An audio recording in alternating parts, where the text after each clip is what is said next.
by Riverside.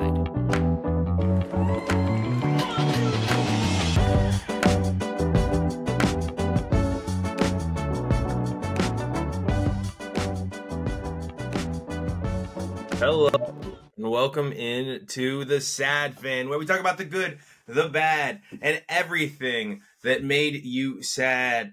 And Wes, so Aaron Rodgers, I know that we haven't talked about this story. We've largely avoided it, but it's time because he's back on that immunized. Maybe I got a shot, maybe I didn't. Hey, it's none of your business who I voted for. I like ayahuasca. Maybe I'm a good quarterback. Maybe I'm going to the Jets. Maybe I'm not. Maybe I want this wide receiver. Maybe I don't. And he's on another one now. And we'll talk about how the dolphin making love noises healed his Achilles. Well, kind of, in his pursuit to disprove science. But what is interesting here is now he's saying it was never his choice to be activated from the Achilles injury. And I say to that, no, sir, no. Because just as we haven't talked about you, we have seen the coverage. So Wes, what are your thoughts on Aaron Rodgers saying that it was never his choice to be activated? He's so full of crap. I don't even know why we're talking about him anymore, because it's obvious that he was just doing this to keep his name in the news, and so schmucks like us keep talking about him. He's just full of crap. It's obvious that this was his freaking roller coaster the whole entire time. He was running it.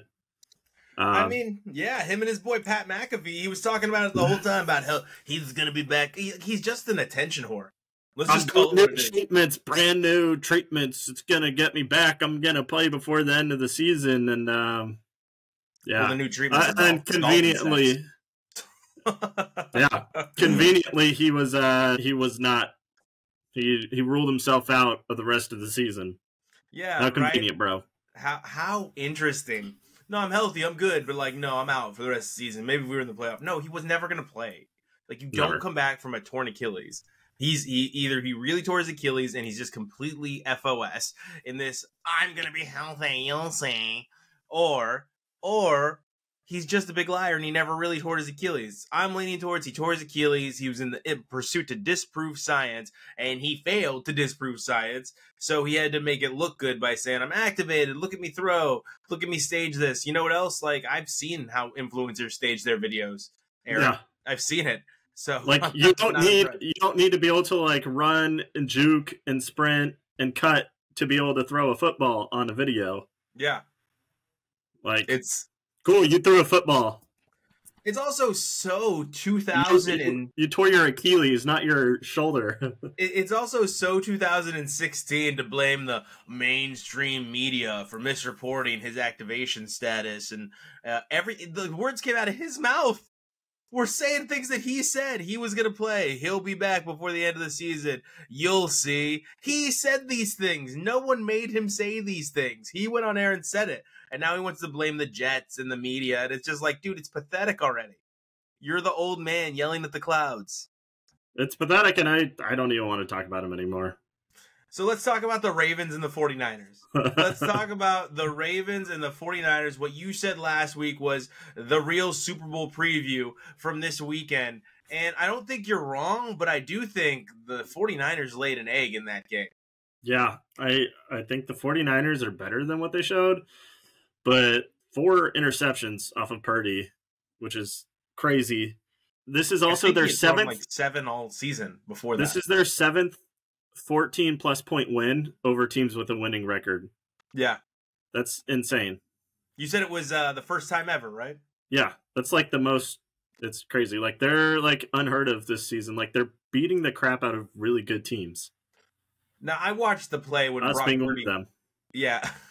Stop putting the Seahawks in really, really good team status. This is the second week in a row. We beat the Lions, we beat the Eagles, we almost beat the Cowboys, and we beat the Browns. Okay. Those 3 teams are really good. Okay. So what does that make us? Not really good? Kiss my ass. I'm saying we're really good. I think it makes you a football team. There's a lot of parity in football. Here's the thing with the Seahawks. They like to play to their competition. Okay, they're never like the Browns or like the Ravens and blow somebody out.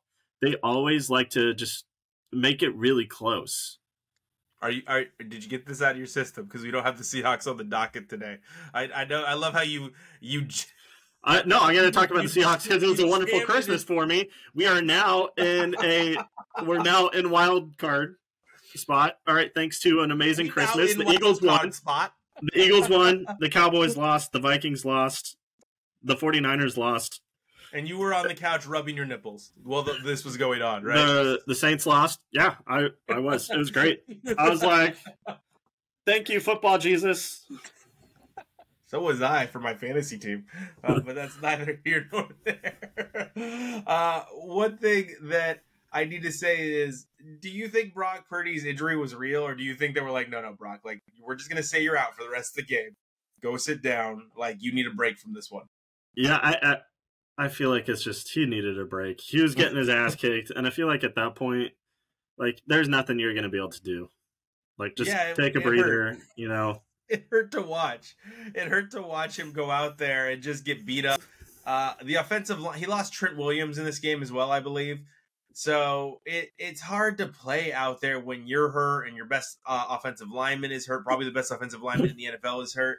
But you know what else is hard to play, Wes? It's hard to play with referees stumbling, rumbling, bumbling, stumbling in front of you when you are perhaps the second most athletic quarterback to ever play in the NFL. Yes, I guess I'm going to boomer it and say Michael Vick was the most athletic quarterback I've ever seen, so sue me. But when you're perhaps the second most athletic quarterback I've ever seen, like, I don't know what you do in that spot. You throw it away. You throw it away before that. As soon as you feel the pressure, you throw it away. I'm sorry. He ran 20 yards back into the end zone. Bro, know your surroundings. Don't care. I refuse to blame Lamar Jackson, who is, again, the second most athletic. He still had a really good game, but that was a stupid play. An 80-year-old man running backwards should not be on the field, or at least in that position, when anything can happen when Lamar Jackson has the ball in his hand, okay? We need to find a way to penalize the referees. How do we penalize the referees? Referees are part of the field of play. Yeah, referees need to be part of out of my life, all right? But anyway, how do we get rid of the 80-year-old man tripping Lamar Jackson on what could have been an electric play? What do we do to penalize the refs, Wes? That's what I want to know. How do we take this seriously on the ref? What do we do to him? Because if you look at that safety and you look at Lamar Jackson, he sits up and looks at the ref like, what the hell, man? There's a lot of worse things to be pissed off at the refs about than this, okay? No. There were some terrible calls this week. We want to talk about this. I want to talk about it. Did you watch the play? I did. I watched it several times. Did you see what happened to the referee? It was hilarious. It was unsolicited. It was a Lamar, turf monster. As an MVP candidate, needs to be more aware of his surroundings. Not freaking Lamar Jackson. Not run into the end zone. You don't run into the end zone. You do not run into the end zone. You're good. You're the destroyer of fun, Wes. Right now, it is funny. Don't run into the end zone. At this old man tripping and falling. There are very few things in this life we could laugh at. It was hilarious. That aren't considered bullying. And he tripped with the way he fell is hilarious. He fell and then went up into the fetal position almost with his legs, and his legs tripped. Again, one of the most electric players in the NFL, and he got a safety. You're blaming Lamar. What do you expect? Do you want these guys to be like freak athletes? Do you want the referees to be freak athletes? I want them all to look like Ed Hockley. Okay, where are you going to get them? I don't know. Robots, robot umpires. Something. All right. Something other. Oh yeah, that's great. So when someone does run into a robot referee, they now have a concussion from hitting a giant metal bucket. How do we know that would happen? We have no idea that would. A giant metal bucket is how you described a robot. That's what this referee was. He was a bucket of bones tripping over the goal line. He was a big old bucket of meat. He tripped over the goal line, and Lamar Jackson never had an opportunity to actually elude the blitz because there were 12 men. I'm not sure if you noticed for the 49ers. But the paint they spray on, it adds a little bit extra thickness to the grass, okay? 12 men for the 49ers on that play, and it still didn't help them win this game. But yeah, no, the Ravens look good. You think they're going to beat the Dolphins this weekend? Yes. Okay. I think the Dolphins are a paper tiger. Their schedule has been the weakest in the league up until these last 3 games. Mm-hmm. They've been beating up on bad teams. Taking advantage of an easy schedule. I'm glad they kicked the crap out of the Cowboys. But I think going to Baltimore, they're in for a big wake up. You think so? You think they're going to get roughhoused? Yeah.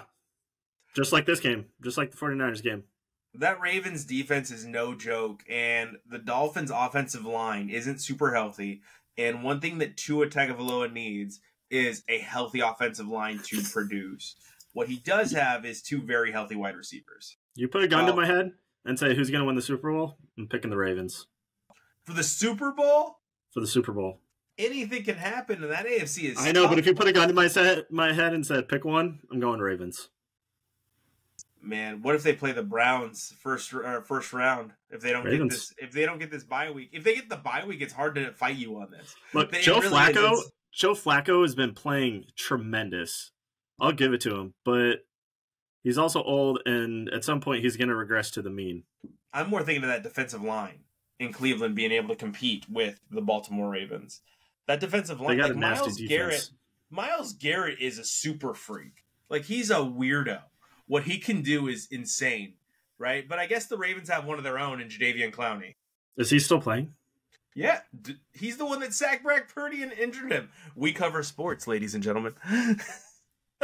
Wait, I thought Clowney was gone. No, he's on the Ravens. He's the one that sacked Brock Purdy and injured him. Bro, where have I been? All right, but anyway, yeah, no, I think this game's going to be fun. I said 2 healthy wide receivers for the Dolphins. I apologize. I am aware Jalen Waddle took a nick, but I'm pretty certain he's going to be able to play. I think that's the game of the week next week. I hope it gets flexed into Monday night, so over here in England, I don't get a chance to watch it again. But I think that the fans in America deserve that game to be the Monday Night Football game. We also had the Lions, who, what a story. They win the division for the first time since 1993. 30 years. I'm so happy for the Lions. Like, honestly, like, my feel-good pick for the Super Bowl would be the Lions.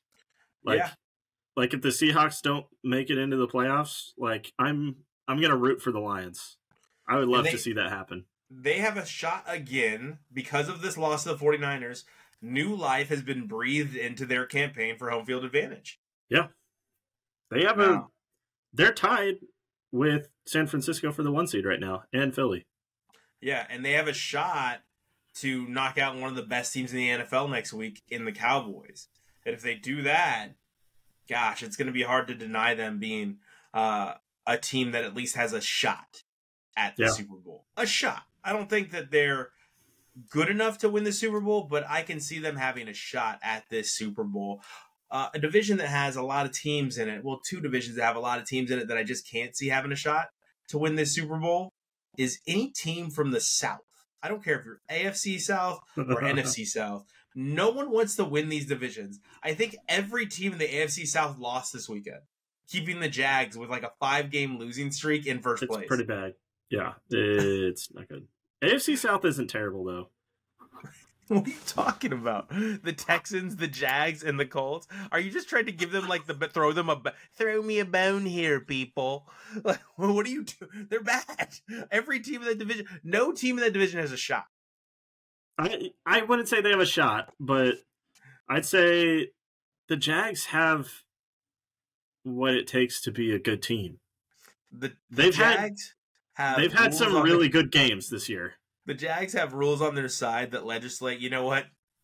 Someone from this division has to make it. Look, if they've shown really good glimpses this year, like of what they should be. And that's like a contender, but they're just inconsistent. I thought they've shown really good glimpses of how to give the ball away. Also, Trevor Lawrence is hurt. He has been hurt. Trevor Lawrence, I still think by the eye test, he's a really good quarterback. I think his receivers drop the ball a ton. His wide receivers drop the ball a lot, and his offensive line is really bad. bad. His offensive line is really bad, and that could be a reason why ETN hasn't gotten going this year. Lots of people are blaming the run game, but I'm like, man, it all starts with the big uglies in the trenches, man. And that offensive line is really, really bad. Yeah, and I mean, Texans could be good. Colts are sneaky. I like that Texans defense, man. That Texans defense is fun to watch. They're young. They're exciting. They get to the quarterback. They intercept the ball. Colts, I would love to see the Colts make it because of Gardner Minshew and kind of sticking it to the Jags. That would be amazing. I freaking love Gardner Minshew. Yeah, if he takes it all the way to the playoffs, because remember, he kind of came in, week 4 of this season? So he's been the quarterback the whole year. Yeah. But for the NFC South, yeah, I agree. I mean, Falcons and Saints are trash. Buccaneers, I mean, Baker Mayfield's doing pretty good. Yeah. I'm happy for Baker. That's about it. Yeah, same here. Yeah, no, you didn't even say the Panthers. You just didn't even say the Panthers. They don't matter. Are they a football team? I don't think so.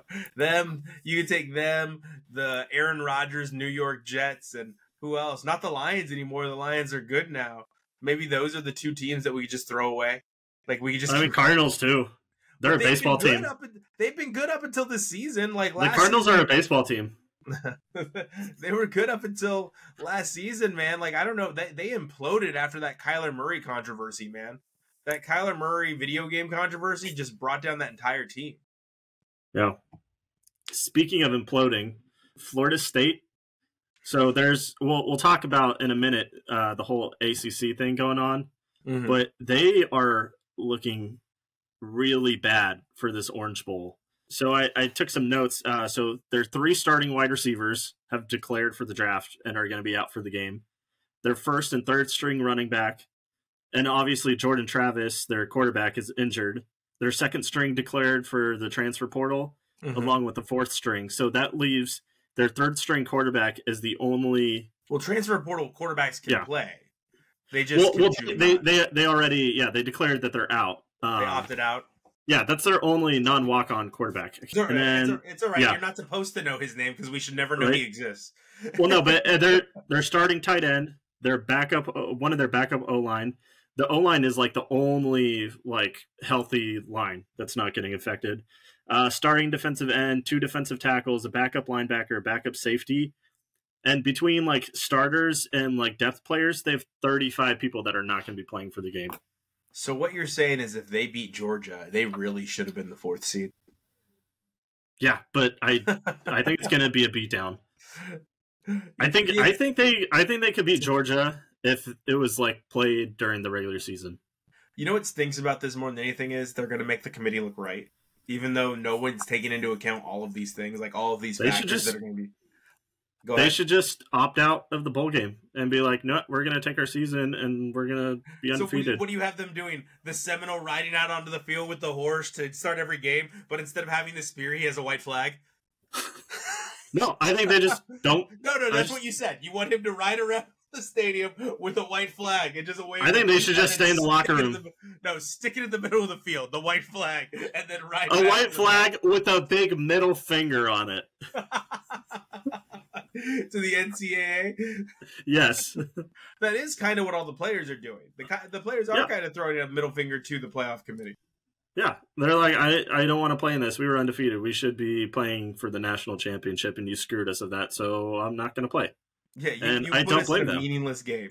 You put us in a meaningless game, right? But some of the bowl games have been fun. I mean, Kansas UNLV going on right now. It's been exciting. It's been a fun game.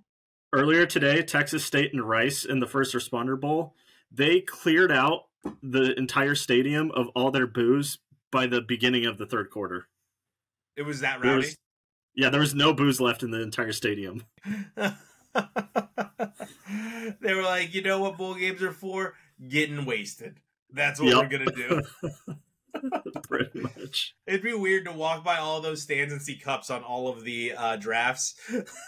I hope they're doing cup snakes. Man, the XFL tried to outlaw that, and it was one of the only exciting things about the XFL is how long could that cup snake in Washington D.C. How long could that go? Yeah, right. I saw one in baseball where it went up to the section above them, like to the second level. We'll get into baseball snakes and cup snakes, and if the Washington Commanders are going to draft a quarterback at some other point. We are not here for that. We're here for tripping referees, dolphin sex healing Achilles tendons, and the Detroit Pistons losing 27 games in a row. The new record how do you for do the that? losing streak. Yeah, how do you so do that? bad. You have to try, right? That's a third of their season already gone. More than that. Can someone Just tell L's. them that? Can someone tell them that Victor Wembanyama got drafted already? Can someone tell them that? Just win a game. Just start jacking up threes, and eventually you're gonna win a game because it's gonna fall for you. Yeah, just start jacking up threes. If this continues, you know what Adam Silver should do? Just look at the Detroit Pistons and be like, you know what? You get all the ping pong balls. You've earned them. You've earned these ping pong balls. And Can we do relegation in the NBA? You know what makes this losing streak even better? Yeah, right. Who are they going to play the ACC next year? They're going to replace Florida State in the ACC. I'd watch it. You know what makes this losing streak even better? Last year, they made a lot of noise, or in the offseason, they made a lot of noise for hiring Monty Williams and making him the highest paid coach in the NBA. Fat stacks. The highest paid coach in the NBA. And, you know, something tells me that this is not what they had in mind. It's very, just reminds me of Jimbo Fisher. Getting paid to be a loser and not coach. Get paid to go away eventually. Is Monty Williams even coaching right now? Like, I mean, does he even do anything? Or is he just like sit there counting the dollars in his bank account? Counting the stacks and letting the ball roll out, just rolling the ball out, pardon me. Just, hey, you guys do with this what you will. Good luck. We'll see how this goes. While Luka smashes and becomes like one of the youngest players in NBA history to get to 10,000 points. That's crazy. Doncic is a monster. He's so good. And people don't give him enough credit because he's a white guy from Slovenia, but he's really good. Anyway, yeah, the Detroit Pistons... I mean, like, I kind of feel bad for Cade Cunningham because I really believe Cade Cunningham's a really good basketball player. And honestly, like, the Pistons just make me sad. Yeah, it's just a sad team. I'm not even a fan of them, but they just make me sad.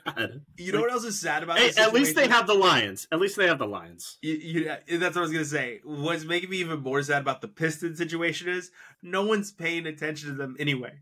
Because that city runs on Detroit Lions. It runs on the Detroit Lions. Like, the Detroit Pistons are a supplemental victory when they're good. But that city needs the Detroit Lions to be good. It craves the Detroit Lions to be good. You know what the Pistons need? Malice in the Palace Part 2. Stop it. They just need to get in a big old rowdy fight with some fans that are booing them and flipping them off and get some team camaraderie back. They need to draft a superhero. Is what they need. Like, can they get Captain America or someone, the Hulk? Can they get the Hulk to play for their team? Anything to help. They need a hero. They're hanging on for a hero to get them through the night. I mean, I know the draft, or I know the lottery is there for a reason, but can we just say no, skip the lottery. You guys get first pick. You need it. It's been really sad to watch it. Like I said, you're not wrong, right? That's what I said. Adam Silver just needs to be like, you know what? Look right at Monty Williams and the Detroit Pistons management and just pour ping pong balls with just Detroit Pistons logos on it. Into it and be like, you're gonna get good. You need to get good. This is ridiculous. It's bad. It's been a fun NBA season that we haven't talked about a whole lot. It's weird to see a 25-year-old rookie. I'm just kidding. He's not 25, but Jaime Jaquez down in Miami kind of running that team with Jimmy Butler injured. The Lakers hung a banner for a tournament that's kind of weird. The in-season tournament made a big, huge deal of it, which was weird. They've been terrible. They've been terrible since then. Have you seen that? They've been really bad since they won the in-season tournament. I mean, they're going to make the playoffs just because the NBA is like, hey, everyone gets a playoff spot now. 10 players on each conference, or 10 teams. Why not?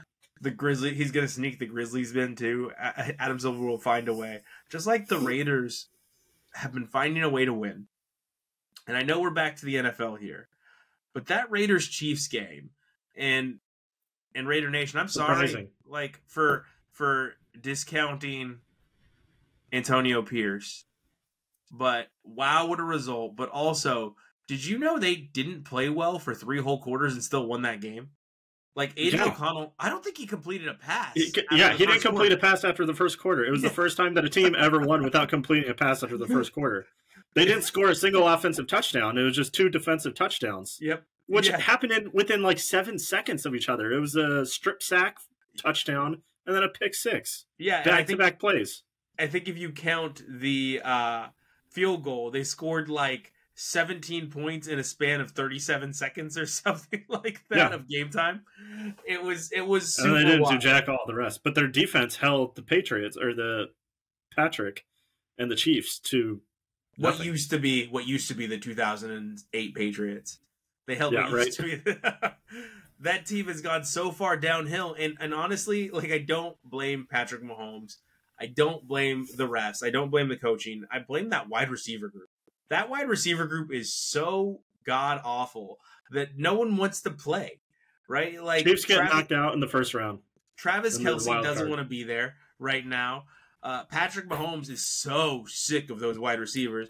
The pick 6, if you're watching that pick 6, Kadarius Toney, who didn't even play, but that pick 6 happens because Valdez-Scantling stops his route too early.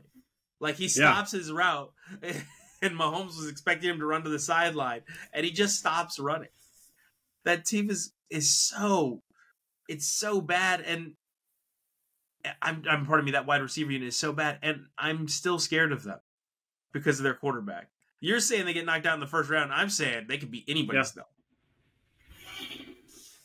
I don't know. I think they're out in the wild card round. All right. Well, how are you feeling as we end the show about Oregon and how they dominated the transfer portal and signing day? How do massive, like top 5 signing class, dude. Yeah. This team is going to be scary. I hope Lanning stays forever. Transfers in. I think they had the number 1 early signing day. Yeah, they're going to be scary. I hope. What do you got? You got Dante Moore backing up Dylan Gabriel now, so you can get rid of that bum you had backing up Bo Nix. You've got like crazy. A whole revamped defense. Oregon is going into the Big Ten with like a double barrel. Yeah. All right, guys. It's not just Ohio State and Michigan anymore. What's funny about Oregon is they play, like, everybody's talking about, oh, well, how's the Pac teams going to do when it comes to the big weather games in the big, like, Oregon, you need to know this. Oregon gets really cold. It rains all the time. It rains literally all the time. That's why it's so green.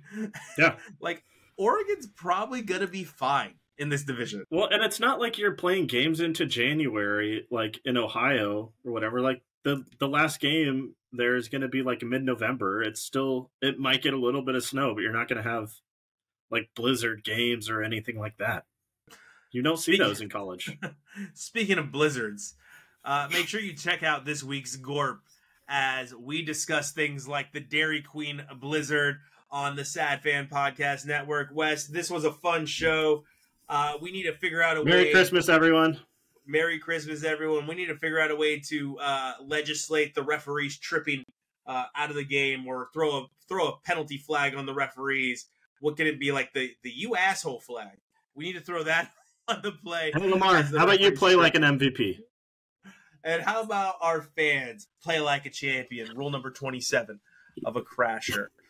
Thank you again for tuning in each and every week. We appreciate you. We will see you next week at the Sad Fan Podcast Network. Remember, you can reach us at the Sad Fan Cast and at the Sad Fan 12 on X, Instagram, and TikTok. We will see you next week.